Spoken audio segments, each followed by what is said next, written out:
Assalamualaikum, saya Nur Aida binti Muhammad Zaki. Saya daripada kelas CS9 kumpulan 1. Saya akan membentangkan konsep mujizat dan bukti sains dan rasional. Saya akan membincangkan kisah Nabi Nuh AS dengan bahtera Nabi Nuh dan banjir besar. Terdapat 6 perkara yang akan dibincangkan, iaitu pengenalan, peristiwa kemujizatan, matlamat mujizat, kesan mujizat, bukti sains dan rasional, dan pandangan agama lain. Nabi Nuh adalah Nabi yang diutuskan oleh Allah SWT kepada kaumnya untuk membimbing dan mengubah pegangan kaumnya yang menyembah berhala. Dalam Al-Quran terdapat satu surah Nuh yang dikhususkan kepada Nabi Nuh. Nama Nabi Nuh ialah Nuh bin Lamid bin Mutahsib bin Uknuk. Dikabarkan jarak umur Nabi Adam dan Nabi Nuh sebanyak 1000 tahun. Nabi Nuh juga dipuji sebagai hamba Tuhan yang bersyukur dan Rasul Tuhan yang sejati. Menurut Muhammad Taib Muhammad, melalui kajiannya Nabi Nuh AS dalam perspektif Al-Quran, mengatakan bahawa Nabi Nuh telah berdakwah selama 950 tahun.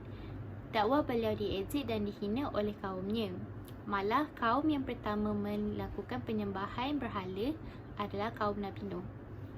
Berhala yang disembah kaum Nabi Nuh digelar Wat, Yauz, Suwa, Yaud dan Nasir. Setiap berhala ini mempunyai ciri-ciri dan perwatakan yang berlainan. Sebagai contoh, Wat ialah patung lelaki dan bertindak sebagai simbol dewa keperkasaan. Yauz ialah singa yang mempamerkan kekuatan, dan Nasir pula dikatakan mampu menghindarkan segala keburukan dan menghadiahkan umur yang panjang.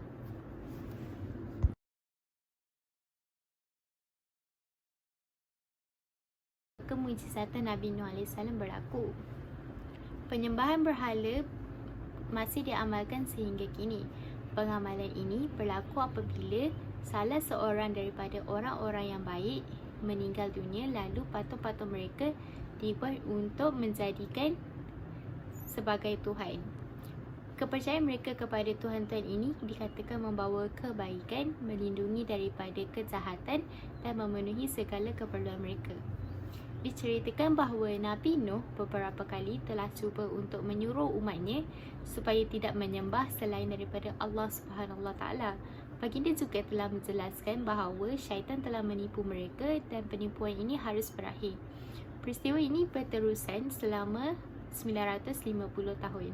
Orang kafir pada zaman tersebut sungguh angkuh dan bersikap dingin terhadap Nabi Nuh dan menyuruh dia berundur daripada matlamatnya untuk membimbing umatnya kembali menyembah Allah SWT. Nabi Nuh AS tidak berputus asa dan memberikan alasan yang logik. Tetapi orang kafir ini menentang baginda dan mencabarnya dengan hujahannya. Mereka berkata, "Wahai Nuh, kamu telah berbantah dengan kami dan kamu telah memanjangkan perselisihan dengan kami. Maka datangkanlah kepada kami azab yang kamu ancamkan kepada kami jika kamu termasuk orang-orang yang benar." Di dalam surah Hud 11:32. Akibat tentangan dan kesusahan baginda untuk membimbing umatnya ke jalan yang benar, pada satu hari baginda meminta kepada Allah SWT untuk membinasakan orang-orang kafir ini, seperti di dalam surah Hud ayat 26 hingga 27. Maka Allah SWT mengabulkan doanya dan meminta Nabi Nuh membina bahtera dengan menggunakan kayu dan peralatan. Ketika ini mereka tidak percaya melihat persiapan Nabi Nuh AS serta mengejeknya dan menyangka dia telah menjadi gila. Sesudah bahtera ini dibina, Nabi Nuh bersama orang-orang yang beriman dengan sabar menunggu perintah Allah SWT. Lalu Allah mewahyukan kepadanya apabila air mengalir, itu adalah petanda mulanya banjir dan detik di mana Nabi Nuh perlu bertindak. Kisah banjir besar Nabi Nuh berakhir dengan hujan lebat yang basahi penduduk dan Nabi Nuh. Baginda membuka bahtera lalu membenarkan orang-orang yang beriman serta haiwan ke dalam bahteranya. Orang-orang yang tidak beriman termasuk isteri Nabi Nuh dan salah seorang anak lelakinya tidak menaiki bahtera tersebut kerana tetap berpendirian untuk menyembah berhala. Lalu mereka dilanda ombak yang dahsyat bersama orang-orang kafir. Baginda memohon rahmat Allah SWT dan membebaskan semua orang dan kehidupan mereka kembali seperti biasa dengan berbekalan haiwan-haiwan ternakan.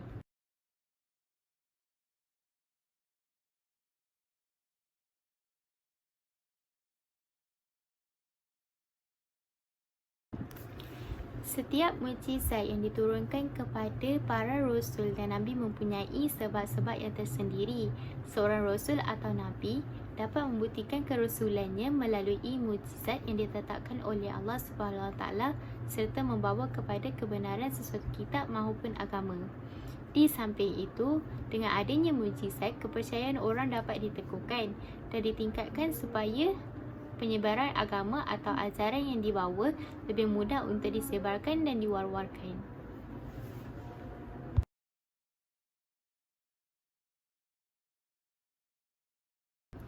Terdapat 4 kesan mukjizat yang dapat kita pelajari daripada peristiwa Nabi Nuh, iaitu ilmu ternakan untuk kelangsungan hidup. Binatang ternakan yang dibawa oleh Nabi Nuh ke dalam bahteranya ialah binatang ternakan yang diistilah sebagai an'am, sebagai contoh kambing, unta dan lembu. Merupakan binatang yang dipelihara dan diternak untuk dijadikan sumber perdagangan dan pelbagai manfaat kepada manusia.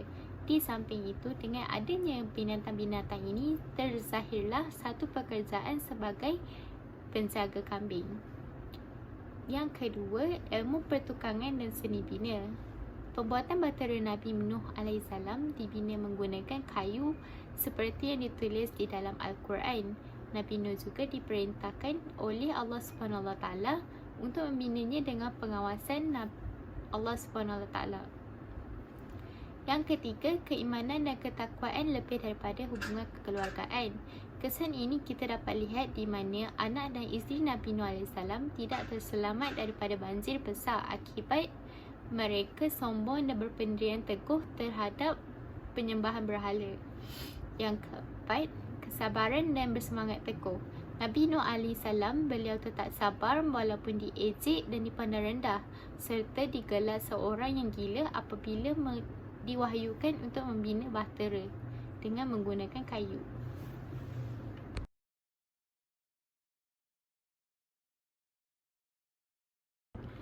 Peristiwa kemujizatan Nabi Nuh AS telah membawa kepada satu bencana alam yang dahsyat, iaitu banjir besar. Banjir ialah satu bencana alam yang menjejaskan ekonomi melalui rangkaian bekalan global.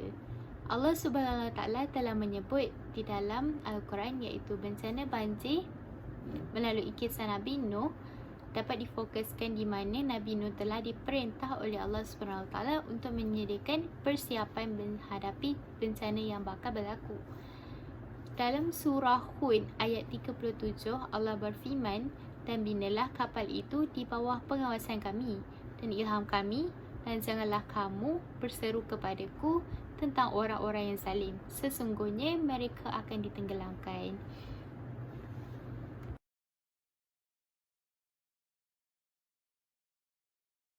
Pandangan agama lain terhadap kisah Nabi Nuh.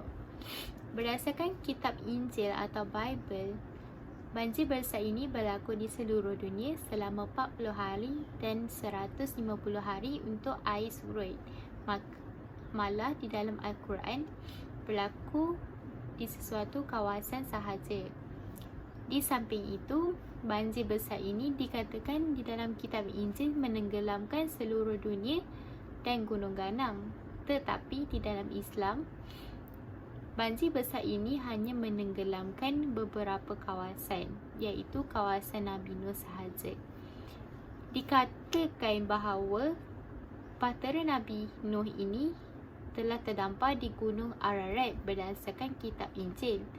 Di dalam Al-Quran dikabarkan bahawa bahtera Nabi Nuh ini telah berhenti di atas bukit judi di sekitar Armenia, Turki dan Iraq.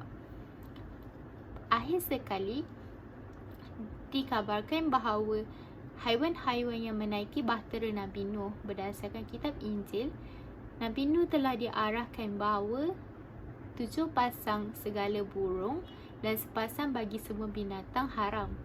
Tetapi di dalam Al-Quran mengatakan bahawa Nabi Nuh dipercayai membawa haiwan-haiwan ternakan ini tanpa mengira jantan atau betina untuk digunakan sebagai kelangsungan hidup selepas banjir besar berlaku.